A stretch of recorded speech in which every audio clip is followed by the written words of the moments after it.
В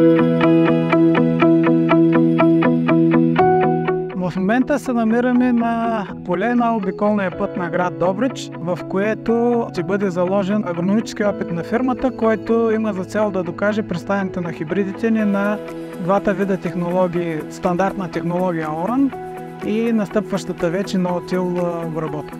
Опитите, които извършваме с машината и композицията зад мен, са специфични от гледна точка на това, че те са от типа микроопити или хибридите и самите опити са в многократни повторения на малки парцелки.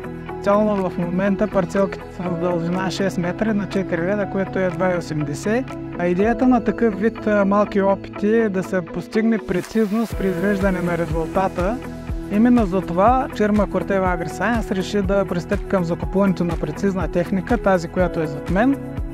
Композицията изисква много точна информация от гледна точка на това колко метра е изминала сеялката, така че ние по препоръка на производителя и като единствен възможен вариант оборудвахме машината с система Trimble TMX 2050, която е с управляем волан и с RTK Central Point на 2 см. Пробвахме между другото и друга навигационна система, която не ни свърши работа. Се обърнахме към фирма DIC, които ни доставиха тази система и в крайна сметка след около месец и половина проби пуснахме в действие. Извършвайки такива микроопити, многократно повтарящи се, е изключително важно всеки опит да започва в точно определен сантиметър и да свършва в точно определен сантиметър. Сами разбирате, че при такава малка дължина от 6 метра влизат твърде малко семки в един опит. Понякога те са около 35 до 50 семки. Тоест всяко разминаване и презастъпване или удължаване на опита води до изкривяване на резултата. В тази гледна точка изключително сме доволни от представянето на системата на Trimble.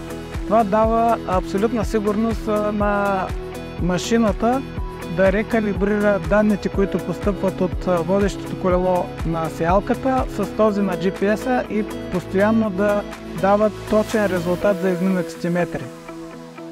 Системата е удобна за работа, интерфейсът също е доста удобен. Бих казал, че с едно обучение от типа на 2-3 часа всеки може да се научи да работи с нея.